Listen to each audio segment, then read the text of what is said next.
aí galera, beleza? Hoje a gente vai falar do índice de Moran bivariado, vai fazer um teste pelo Geodar envolvendo valores aleatórios. Esse índice de Moran, ele no ArcGIS é encontrado como índice de autocorrelação espacial. Aqui nesse Moran bivariado, só que eu saiba, o Geodar faz, que considera variáveis x e variável y.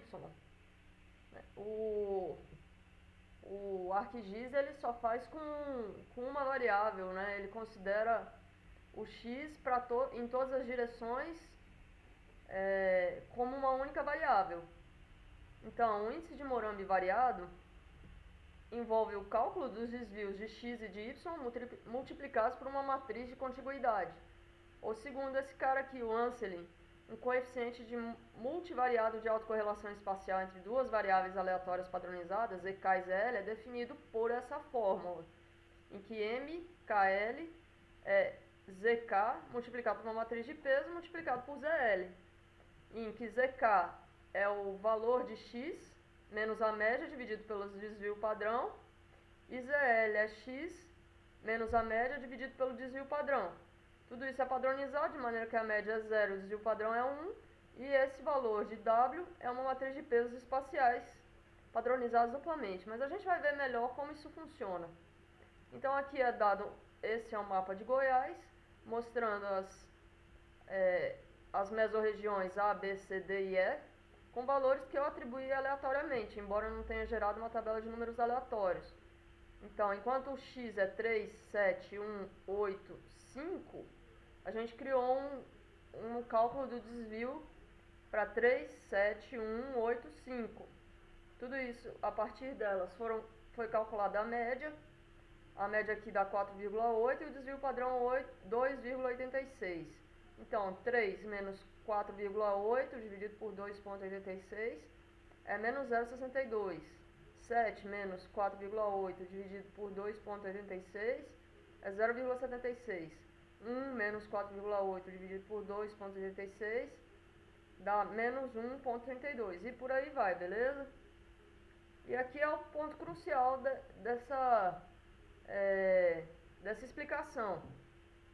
Enquanto aqui o município A, a mesorregião A faz fronteira com B, C e E, ele recebe valores proporcionais a 1, ou seja, 1 dividido por 3, porque faz fronteira com 3 municípios, a soma da linha, por definição, é 1, em todos os casos.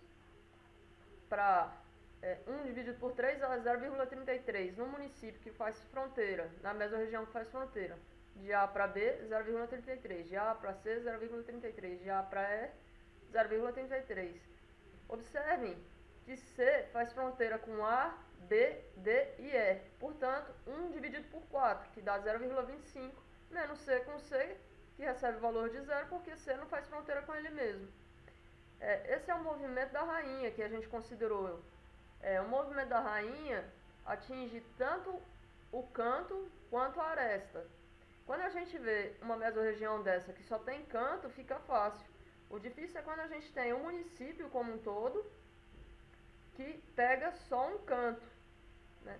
Então aqui nesse exemplo segundo aqui, a gente tem exemplos de municípios que fazem fronteira uns com os outros. Então, pega um canto, por exemplo esse, eu não sei que município é esse, mas é considerado também. Bom, e aí, o que acontece? Recapitulando, a gente tem os desvios em relação à média de x. Esse x é multiplicado por uma matriz de peso. Esses desvios, então, menos 0,62 é multiplicado por 0. 0,76 é multiplicado por 0,33. 1,32 é multiplicado por 0,25. E por aí vai. Esse valor de 0,62 é multiplicado por 0,33, 0,62 por 0,33, para criar esse resultado, né, do desvio de x com relação ao peso. E aqui a gente tem a soma, em amarelo, a soma desse produto de matriz com pesos, da matriz x com pesos. pesos de distâncias, considerando essa matriz de contiguidade do tipo Queen, que foi essa que a gente falou, né, movimento da rainha no xadrez. E agora a gente calcula os desvios de y. Y tem esses valores que a gente atribuiu lá atrás, aqui ó, 10, 4, 6, 2 e 9. 10, 4, 6, 2 e 9. 10, 4, 6, 2 e 9 foram compilados nesta tabela aqui. 10, 4, 6, 2 e 9. Em que a média deu 6,2 e o desvio padrão 3,34.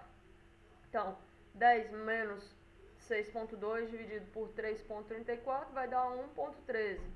4 menos 6,2 dividido por 3,34 vai dar menos 0,65. 6 por 6,2 6 menos 6,2 dividido por 3,34 vai dar menos 0,059. E por aí vai, galera. Então, aquele resultado que a gente teve da multiplicação de matrizes de x pelos pesos, esse somatório aqui é multiplicado pelo valor de y, valor do desvio de y. Então, enquanto a soma da coluna A deu menos 0,05, a gente pega menos 0,05 e multiplica pelo desvio de y. E menos 0,16 e multiplica por menos 0,65. 0,44 e multiplica por menos 0,059. Menos 0,05 e multiplica por menos 1,25. E menos 0,16 multiplica por 0,836. E vão dar esses resultados aqui. Só mostrando aqui os cálculos, ponto zero, aí, vamos lá, 0,523 multiplicado por 1,13 é igual, menos, aqui está menos, eu não botei o menos lá, né, aqui na calculadora, dá esse valor aqui, 0,16 vezes 0,65, 0,16 vezes 0,65 vai dar 0,11. Eu não considerei todo o valor, né? Mas se eu tivesse considerado 0,16879 ia dar 0,11 tal, tal e tal. Só por via das dúvidas aqui, bora calcular. 0,16879 vezes 0,657. Chega. 0,11 aí, galera. É isso aí. Então, só mostrando que o somatório das colunas A, B, C, D e E é multiplicado pelos desvios de Y.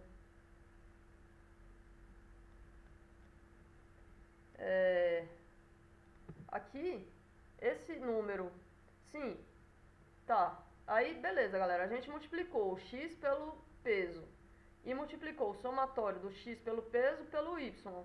Então, a gente tem os produtos. Aqui a gente soma esses produtos aqui de x versus peso versus y. Somatório de tudo isso dá 0,05, menos 0,05. Esse é o numerador da equação para se obter o índice de Morin. Agora, o denominador, a gente vai obter a soma dos desvios de x ou a soma dos desvios de y. Por quê? Sendo a média igual a 0 e o desvio padrão igual a 1, que nem o Anselin falou aqui, né? Média igual a 0 e desvio padrão igual a 1, tanto faz você obter o somatório dos desvios de x ou seja de y. Tanto faz. Então, se eu pegar menos 0,06 e elevar ao quadrado, bora ver aqui.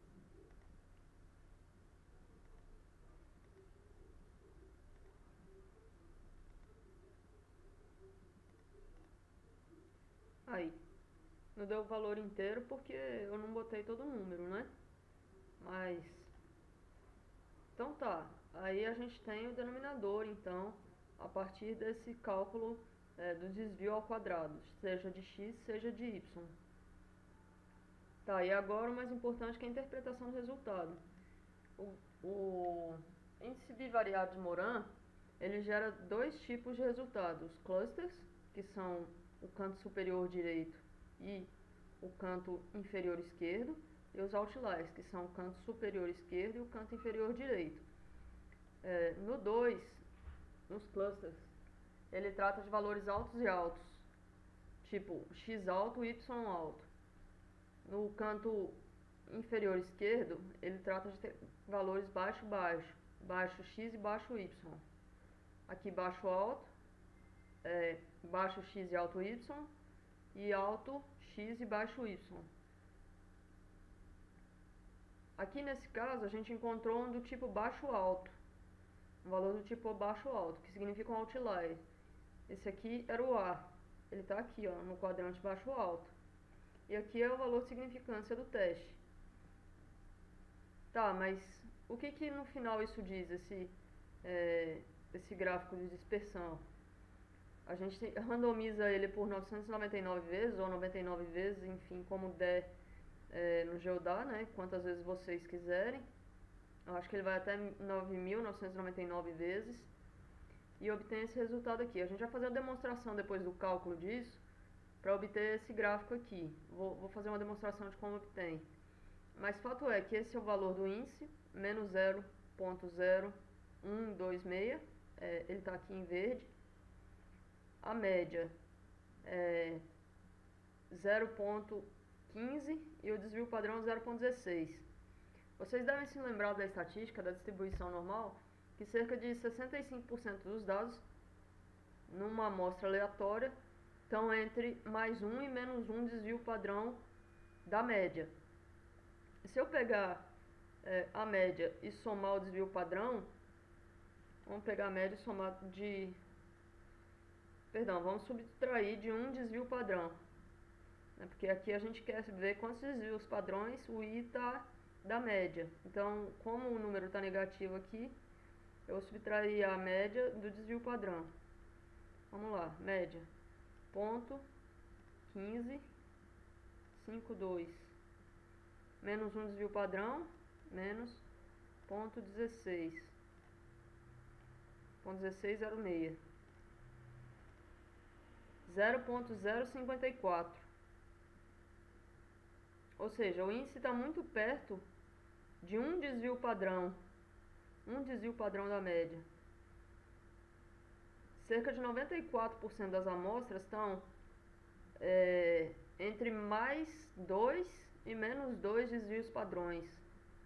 Aqui, um desvio padrão não abrange ele, mas é perto de abranger ele está próximo à distribuição. Para vocês terem uma ideia, se a gente pegar aqui um documento, uma análise em que os valores são aleatórios, vocês poderão ver como eles se diferem, o tanto que eles se diferem. Por exemplo, vamos pegar um projeto aqui qualquer, esse aqui ó, esse aqui já tem a tabela de atributos dele, o total de agrotóxicos e o coeficiente de incidência. Eu correlacionei essas duas variáveis. Então, eu venho aqui em Space, local Moran bivariado, em que a variável x é o total de agrotóxicos e a variável y é o coeficiente de incidência. Ok, eu quero o mapa de significância e o scatter plot também. Olha só, bora ver aqui. Randomizar por 999. Então, pessoal, o que a gente vê aqui, a maioria dos municípios são classificados como alto-alto. eu considerei duas hipóteses, duas variáveis, quero dizer. É uma variável, a quantidade de agrotóxico utilizada e a incidência ou não de casos, o coeficiente de incidência de intoxicação por agrotóxico na população do município. Então aqui a gente verifica que existem municípios com maior nível de significância, como é o caso desse município, que eu não sei o nome, e tem municípios com significância menor, como é o caso desse. Agora existem também outliers, que são do tipo alto, baixo e baixo, baixo. A gente pode selecionar no gráfico também. Ó, aqui são os do tipo alto, alto. Quando eu selecionar, vai dar pra ver que a maioria vai estar negritado, digamos assim, né? Não deu nenhum low, low, nenhum baixo, baixo, nenhum cluster do tipo baixo, baixo. O que deram foi outliers do tipo baixo, alto e alto, baixo. Então vamos selecionar agora os que deram do tipo alto, baixo. Aqui estão eles em rosa. E do tipo baixo, alto, que são esses que a gente selecionou, daqueles quadrantes que a gente tinha dito anteriormente. Tá, mas a que ponto eu posso confiar nesse resultado? Então a gente vem em randomização, 999 permutações essas se chama de Monte Carlo. E aqui a gente observa a média e o desvio padrão e o índice de Moran. Se a gente pegar a média e somar que sejam dois desvios padrões, vamos pegar a calculadora aqui, a média, o desvio padrão 0.0308 vezes 2, que seriam dois desvios padrões à direita, mais a média, que é 0.0006, é igual 0.0622. Ou seja, ainda que eu considere dois desvios padrões à direita, esse resultado do índice de Moran está muito além dessa distribuição, onde se concentram aproximadamente 95% das amostras. Ou seja, essa distribuição não é aleatória. Não é aleatória como aquela que a gente fez nesse caso aqui. Dá pra ver que os gráficos são bem diferentes.